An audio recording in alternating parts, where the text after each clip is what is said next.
দুলাভাই, আপনি আমাকে গোয়াল ঘরে নিয়ে আসেন কেন? আমি বললাম, আজ আমি তোমার কোনো কথাই শুনব না। তোমার কোনো বাধা আমি আজ মানব না। দুলাভাই, আমি একটা বাচ্চা মেয়ে। আপনি আমাকে যেতে দিন। আমি পারব না আপনার সাথে। তুমি পারো আর না পারো সেটা আমার দেখার বিষয় না। আমি আজ তোমাকে কিছুতেই যেতে দেব না। তারপর দুলাভাই আমার সাথে জোর করে। বাকি ঘটনাটা গল্পতে বলছি। আমার বিয়ে হয়েছিল অনিল নামে একটা মেয়ের সাথে। আমার একটা 10 বছরের শালী ছিল। আমার শালীকে তো আমি বাচ্চা মনে করতাম, কিন্তু সে তো পুরাই নায়িকার মতো। আমার স্ত্রী প্রেগনেন্ট হয়েছিল। তখন সে খুব অসুস্থ হয়ে পড়েছিল। তাই বাড়ির কাজকর্ম তার সেবার জন্য আমার স্বামীকে আমার বাড়িতে নিয়ে এসেছিলাম।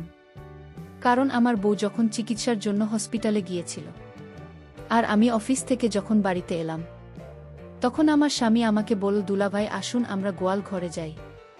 তারপর আমার স্বামী আমায় গোয়াল ঘরে নিয়ে আমার সাথে যা করেছিল তা শুনলে তোমাদের মাথা নষ্ট হয়ে যাবে।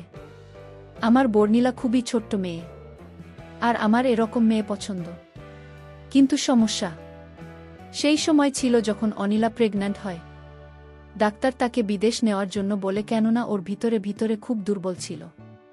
আমাদের বাড়িতে এরকম কেউ ছিল না যে ওকে বসিয়ে সামলাতে পারে। এই কারণে আমাকে বাধ্য হয়ে আমার সালিশি মাকে আমাদের বাড়িতে রাখার জন্য আমার শাশুড়িকে বলতে হয়, কেননা বাড়িতে শুধু আমি একাই থাকতাম। আমার শুধু এক মা ছিল, সে অসুস্থ হলে শাশুড়ি আমার কথা শুনে আমার সাথে আমার ছোট শালীকে পাঠিয়ে দেওয়ার জন্য রেডি হয়ে গেলেন। আমার শালীর বয়স 10 বছর, কিন্তু সে হয়তো একটু পাগলা টাইপের। আমাদের বিয়েতে সে আমার দিকে তাকিয়ে হেসে যাচ্ছিল। আমি ওর হাসির জবাবে যখন এসেছিলাম তখন ও লজ্জাতে দৌড়ে বাইরে চলে গিয়েছিলাম। ওর ব্যবহার দেখে আমার খুব অদ্ভুত লেগেছিল। যাই হোক, আমার শাশুড়ি স্বামীকে ডেকে বলতে লাগলেন, সীমা, নিজের কাপড় চোপড় ব্যাগে ভরে রেডি হয়ে নে, তোর জামাইবাবু তোকে নিতে এসেছি। এই কথা শুনেও তাড়াতাড়ি করে নিজের ঘরে চলে গেল। আর কিছু সময় পরেই একটা ছোট্ট ব্যাগ নিয়ে বেরিয়ে এল। আমি বাইকে করে আমার শ্বশুর বাড়িতে এসেছিলাম। এই কারণে নিজের বাইকে ওকে বসতে হতো। আমি ওর ব্যাগ সামনে রেখে দিলাম আর ওকে পিছনে বসার ইশারা করলাম। ও মোটরসাইকেলে বসে পড়ল। এই অবধি ঠিকই ছিল, কিন্তু যখন অর্ধেক রাস্তা গেলাম হঠাৎ এই ঘটনায় আমি চমকে উঠেছিলাম। কপাল ভালো যে আমি মেন রোডে নেই, না হলে হঠাৎ করে এই ঘটনায় হয়তো অ্যাক্সিডেন্ট করে ফেলতাম।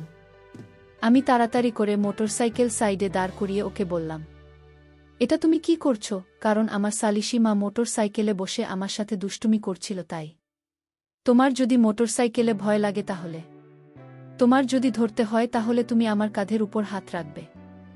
আমার কথা শুনেও তাড়াতাড়ি করে ঠিকঠাক হয়ে বসে এরপরে আমি ওকে বাড়িতে নিয়ে এলাম। অনিলকে দেখে খুব খুশি হয়েছিল। সমস্ত কাজ অনিল সীমাকে বুঝিয়ে দিয়েছিল। সীমা জলখাবার, অদিতি আর ঘরে নিয়ে দিত। আমার অফিসের কাপড় আয়রন করে দিত। একদিন আমি আমার বাথরুমে স্নান করছিলাম। বেশিরভাগ সময় যখন শরীর খারাপ লাগত তখন ঘর থেকে বেরিয়ে বারান্দায় গিয়ে বসত। এখনও বারান্দাতেই বসেছিল। আমি বাথরুম থেকে বেরিয়ে হঠাৎ ঘরের মধ্যে সীমাকে দেখে রাগে আমার অবস্থা খারাপ হয়ে গেল। হয়তো আমার আয়রন করা কাপড় রাখতে এসেছিল, কিন্তু ও ফিরে যাওয়ার পরিবর্তে ড্রেসিং টেবিলের সামনে দাঁড়িয়েছিল। আমাকে দেখেও ঘাবড়ে গেল। আমি বললাম, তুমি এখানে কি করছো? কোনো লজ্জাশরম আছে কি তোমার? আমি বললাম, কি? আমি যাও আমার ঘর থেকে, অদ্ভুত বোকা মেয়ে। সীমা আমার এরকম কথাতেও চোখের জল ফেলতে ফেলতে ঘর থেকে বাইরে বেরিয়ে গেল। আমি রাগে গজগজ করতে করতে নিজের কাপড় পরে যখন বাইরে এলাম, তখন অনিলার পাশে বসে কান্না করতে করতে বলেছিল, দিদি, আমাকে বাড়িতে রেখে এসো, আমি তোমাদের বাড়িতে থাকতে চাই না। জামাইবাবু সবসময় আমাকে বকতে থাকে। তোমার এই লিপস্টিক আমার ভাল লেগেছিল, তাই আমি একটু লাগাচ্ছিলাম। আমাকে ঘর থেকে বাইরে আসতে দেখে অনিল আমাকে বলতে লাগল, সুজন, কি সব কাজ করো না তুমি? আমার এই বাচ্চা বোনটিকে শুধু শুধু এত বাজে ভাবে বলছো কেন? তুমি বাড়ির সমস্ত কাজের দায়িত্ব ওর উপর এসে পড়েছে।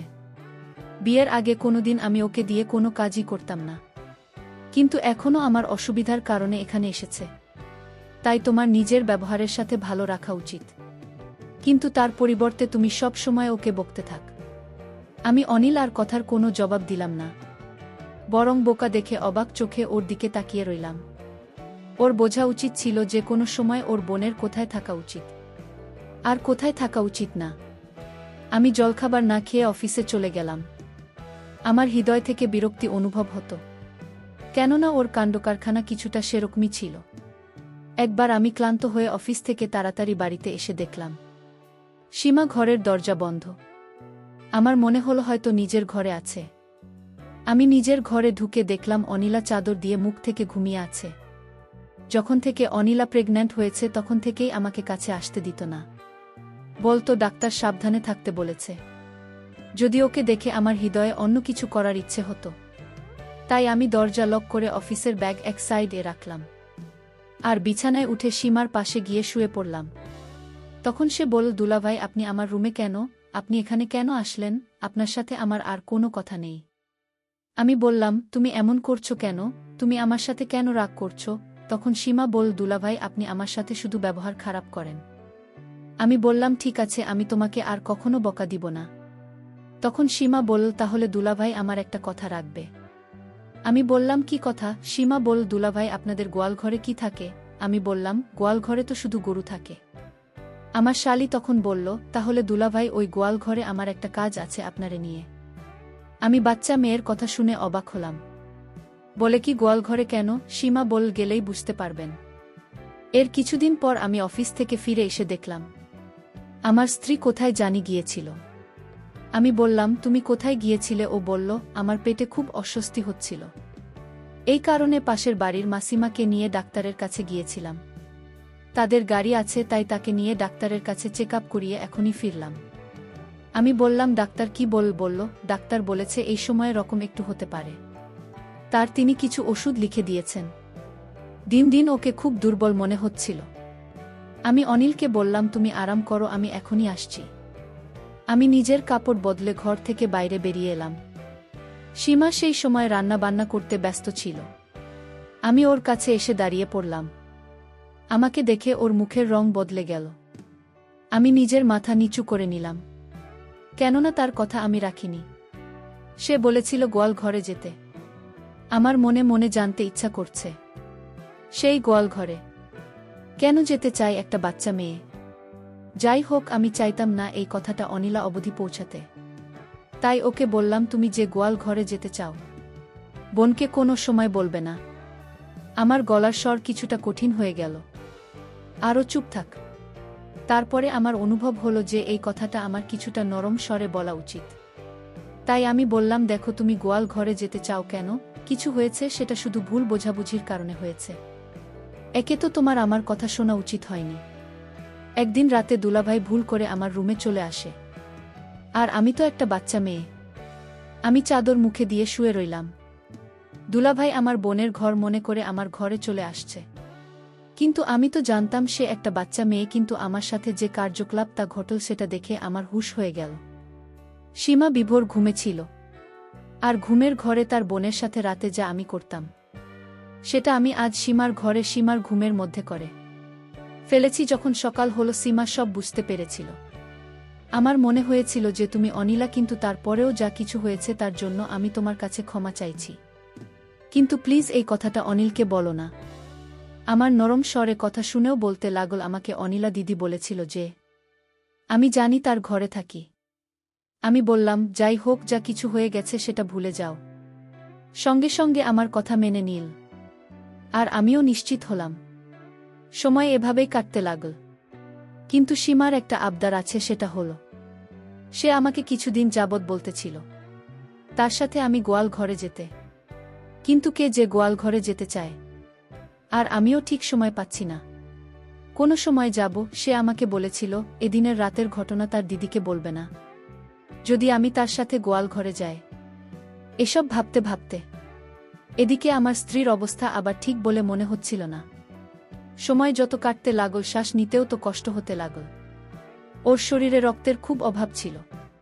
প্রায় দিনই ও ভিটামিনের ইনজেকশন দিত। ওর চোখের নিচে কালো ছাপ পড়তে শুরু করেছিল। গায়ের রং ফ্যাকাশে হতে শুরু করেছে। ডাক্তার যমজ বাচ্চার কথা বলেছিল, হয়তো এই কারণেই খুব বেশি দুর্বল হয়ে গিয়েছিল। 9 মাসে তো ওর অবস্থা এমন হয়ে গিয়েছিল যে আমাকে বাড়িতে হুইল চেয়ার নিয়ে আসতে হয়েছিল, কেননা একদমই হাঁটতে চলতে পারত না। ডাক্তার অপারেশনের কথা বলেছিল। এই কারণে আমি আসি, মা ওকে হাসপাতালে নিয়ে গেলাম। কিন্তু অপারেশনে অনেক সমস্যার সৃষ্টি হয়েছিল। 1 ঘন্টা পরে লেডি ডাক্তার ঘর থেকে বাইরে এল, নার্সের হাতে 2টা বাচ্চা দিল। নিজের সন্তানকে দেখে আনন্দে পাগল হয়ে গিয়েছিলাম। কিন্তু ডাক্তারের মুখ দেখে আমার হৃদয়ে খটকা লাগল। লেডি ডাক্তার বলতে লাগল, মিস্টার সুজন, আপনার স্ত্রীর অবস্থা খুব খারাপ। এটা শুনে আমি টেনশনে পড়ে গেলাম আর বললাম, ওর কি হয়েছে? তখন তিনি বলতে লাগলেন যে ও সারভাইভ করতে পারছে না, ওর কাছে অল্প কিছু সময় আছে, আপনি প্লিজ গিয়ে তার সাথে দেখা করুন। এটা শুনেই আমার যেন মনে হলো আমার পায়ের নিচ থেকে মাটি বেরিয়ে গেছে। আমি বললাম, এসব আপনি কি বলছেন? কিছুই হতে পারে না। আমি দৌড়ে তার কাছে এলাম এবং দেখলাম খুব কষ্টের শ্বাস নিচ্ছিল। আমি ওর কাছে গেলে ওর চোখ থেকে জল গড়িয়ে বালিশে প্রবেশ করেছিল। আমাকে দেখে ও হালকা একটু হাসার চেষ্টা করল। আমি ওর কাছে গিয়ে বসে পড়লাম। ওর চোখের জল ফেলেই চলছিল। আমি ওর হাত ধরে বললাম, কিছুই হবে না, তোমার দরকার হলে আমি জলের মতো পয়সা খরচ করব, তুমি ঠিক হয়ে যাবে। কিন্তু খুব কষ্টে ভাঙাচোরা শব্দ বলতে লাগল, তুমি যা কিছুই করো না কেন আমি বুঝে গেছি যে আমার কাছে সময় খুব কম। আমার স্ত্রী বলতে লাগল, সুজন প্লিজ আমার বাচ্চাদের জন্য সৎমা নিয়ে এসো না, তার থেকে তুমি সীমাকে বিয়ে করে নিও। ওর কথা শুনে হতভম্ব হয়ে ওর দিকে তাকিয়ে রইলাম। হঠাৎ হওয়া এই অবস্থার জন্য আমি একদম রেডি ছিলাম না। আমি বললাম, এরকম কথা কেন বলছো তুমি? তোমার কিছুই হবে না, ভগবানের জন্য এরকম কথা বলো না। অনিলা হঠাৎ করে নিঃশ্বাস নিতে খুব কষ্ট হচ্ছিল। আমি ডাক্তারকে ডাকতে শুরু করে দিলাম। আমি চিৎকার করে করে সমস্ত স্টাফকে এক জায়গায় করে ফেললাম। ডাক্তার তাড়াতাড়ি নার্সকে ইঞ্জেকশন দিতে বললেন। সমস্ত লোক আশেপাশে দাঁড়িয়েছিল। আমার চোখ দিয়ে জল পড়তে লাগল। কিন্তু এত কিছুর পরেও আমাদের ছেড়ে চলে গেল। আমার গুণটি সেই সমস্ত পুরুষদের মধ্যে হয়তো যারা নিজের স্ত্রীর জন্য সমস্ত স্বপ্ন, সমস্ত আবেগ কন্ট্রোল করতে পারে না। এর সাথে আমার এরকমই বন্ধ ছিল ওর শান্ত স্বভাব। আমার হৃদয়ে ওর জন্য আলাদা জায়গা করে নিয়েছিল। ওর প্রতি আমার গভীর ভালোবাসার কারণে আমি কখনো আমার স্বামীকে নজর উঠিয়ে দেখিনি। আমি কান্না করে বলতে লাগলাম, তুমি আমাকে এভাবে ছেড়ে দিতে পারো না।